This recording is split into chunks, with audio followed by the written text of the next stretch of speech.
Hi, this is Namrata Zakaria, and welcome to Chic Magnet. I read management consultancy firm McKinsey and Company's State of Fashion report. I read it year after year. They get many things right, as consultancy firms are experts at reading numbers and stating the obvious. Their ground level surveys, those I'm not so sure about.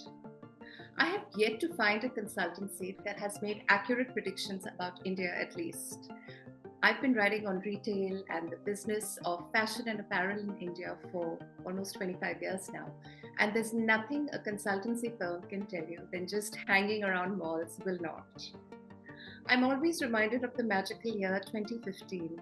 Before this, almost every consultancy had predicted that by 2015, India would be this absolute powerhouse for luxury brands out of Europe. That still hasn't happened.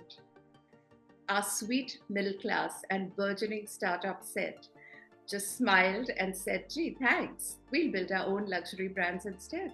And so we did. India's luxury market is in such an exciting space right now, with small and medium sized companies that make artisanal products showing an amazing growth curve. But India's high street market, now that has always been tricky terrain. To start with, India has not had any high streets historically, right? Its mall culture is barely 15 years old and lesser in tier 2 cities. It's very easy in India to get half decent, even very beautiful clothing on our streets at less than high street prices. Shopping streets in Mumbai, Delhi, Jaipur, you get beautiful block printed outfits, you get lovely cottons, you get kolhapuris and jutis. All of this for a few hundred rupees, and I think we've never really needed the high street or a mall quite seriously. Newspaper reports recently announced that McKinsey's findings on India and how our country will be the focus for high street brands that are slowing down because of the deceleration in China. Travel has picked up to pre-pandemic levels.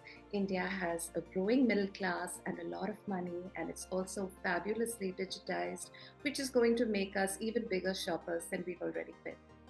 I'm going to quote from the report, and it says, the Indian government has invested $2.5 billion in production-like incentives and reforms to quality control orders, while foreign investment has increased 3x since 2019. India is expected to play a more prominent role, highlighting that we are going to be very big players in the global apparel market. But the same report, almost as a footnote, points out that despite India being a major supplier to the West, it is also the biggest waste creator thanks to apparel quality failures in 2023 alone. This is last year. It's amazing because while we were once the world's largest cotton producer, we are now its largest apparel failure. The thing is, and I'll give you an example, I visited a popular export surplus store in Bombay recently, and I bought myself a dress from Banana Republic and a shirt from J. Crew. These are absolutely new collections, and they are still available in these brands' American boutiques. And I just paid a few hundred rupees for both. They are rejects thanks to poor quality standards. I mean, you can't see them to the naked eye, but they are obviously export rejects. And I expect many more such delights to flood our shopping streets. So I think a full-priced high street store would be running on empty. A question I'm often asked by a lot of my foreigner friends and NRIs also, if China is slowing down, why has India not automatically replaced it? I don't have an answer.